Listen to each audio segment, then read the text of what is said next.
Hello and welcome to another episode of Lefty's Workshop. Today I'm driving to pick up our first major project, a new lathe.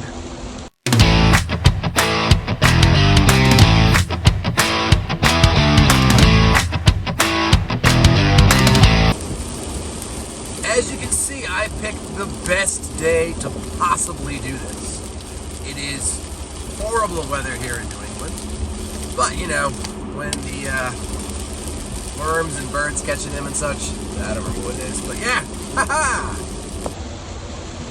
So I found this lathe on Marketplace. There was one that was a little bit cheaper. I was up in New Hampshire, but I kind of dragged my feet on it. I didn't really want to drive all that way up there, and then it got sold. So we're going down to Rhode Island today to pick this up. It's a good price. We can talk about pricing on these things later on. So I got it on Marketplace. Now this is a little bit different than when we bought the Vice. The Vice, I met a guy in a parking lot, which is safe.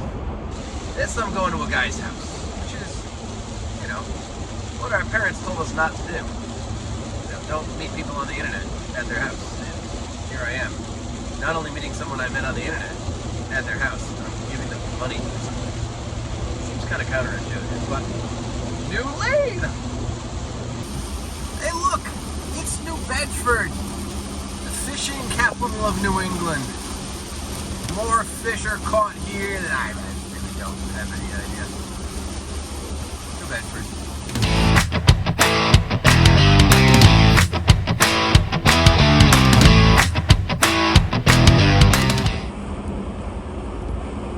Hey look, it's Fall River.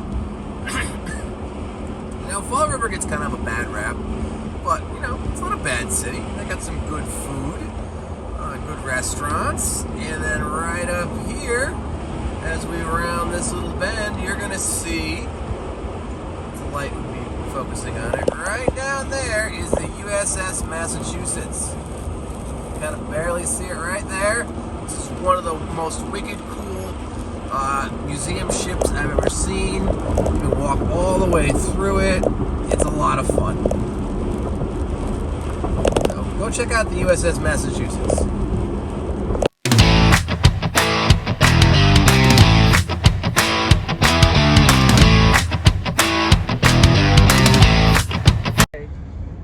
Woo! So we got it. It's heavy. The guy was actually really nice. Not a creeper at all. He's moving to go live in Grenada in the Caribbean. So, wicked nice guy. Actually gave me a bunch of extra stock brass and stuff like that to use, which is really cool. So it's going to be great. We're going to get home and I will tell you what it actually is. See you in an hour and a half.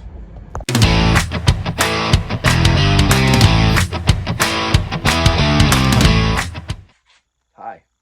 That was just a few seconds for you, but I had to do all the heavy lifting. This thing weighs like 350 pounds, and I'm a fat middle-aged guy. So yeah, thanks for the help. All right, ladies and gentlemen, boys and girls of all ages, I have for you here the best lathe ever made. Bar none, the greatest lathe ever produced in the world is underneath this cover thing. Are you ready to see what it is? Drum roll, please. It is a South Bend lathe. Come on, y'all saw that coming, didn't you? You had to know. This particular model is a 1956 South Bend lathe. I know that because I looked up the serial number, which is located right here at the end of the bedways, and I paid some money to Grizzly, who owns South Bend now, and got the original build sheet, which is usually really exciting, but this didn't have a lot of information in it. But still, we know who sold it. We know what year it was made. That's fun information. Now, you'll see, it doesn't do anything right now because nothing's hooked up. The plan here is, this is going to be a multi-part series of restoring this lathe. We're going to do every single part. We're going to do this to the best of my ability. This is my fourth or 4th South Bend 9-inch, my 5th South Bend lathe overall that I will be restoring. And yeah, so the condition of it is not that bad considering, you know, that it's 70 something years old. I mean, you can still see a little of the original scraping marks here. There is a little bit of a ridge, which we'll talk about all about, you know, what these things, what makes them good and what should make you want to buy it. But this is the most complete one of these I've ever purchased. It came with what it looks like original motor, the original motor mount, even one of the tensioner things is original. Original switch, cover, got all the gears, it's got a little chart over there. Everything appears to be original. It's even got a real South Bend made live center, which is cool. So yeah, we're going to restore it piece by piece on the channel. Our first one is going to be building a table for it. It's going to go over there. We're going to move the bandsaw and the belt sander into the wood shop over here, and it's going to go there temporarily. Now, I did not buy this because I need another lathe. Realistically, no man needs more than one lathe in a single shop. You know, we want one because it's fun and it's cool, but I don't need this. This is for fun. This is so you guys can all see how it works. It was really, really cheap, much cheaper than it should have been. And we'll talk about that in later episodes, what pricing is good for these. So yeah, I'm going to restore it. We're going to paint it. We're going to change all the wicks. We're going to clean it up. If there's parts that are broken in it, we're going to make them. We're going to, you know, I think we might need to make a few parts already in here. But, you know, it's a 70-year-old machine. It's probably all worn out.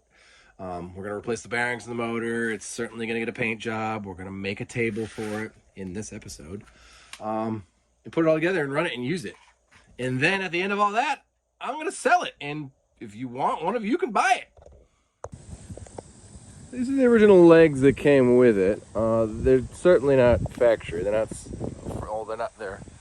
not from South Bend. I like them though, so we're going to use them and incorporate them into my own new bench idea.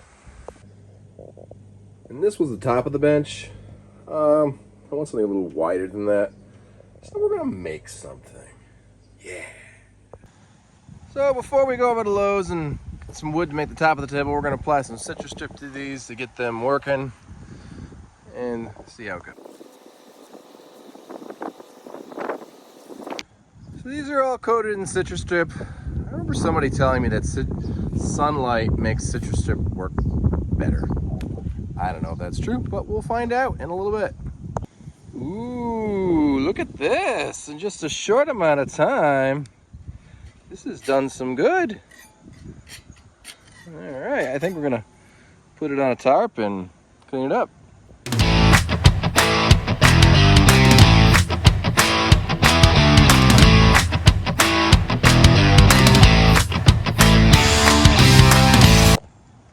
All right, here we are in the Lowe's parking lot. So I've decided the tabletop is gonna be 12 foot long. Well, of course, the easiest way to do that is to buy a 12-foot board and cut it in the parking lot with my tools.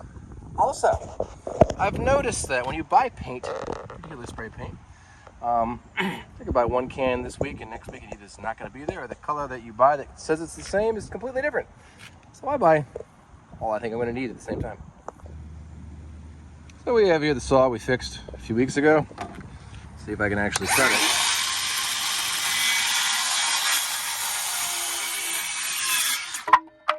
There we go.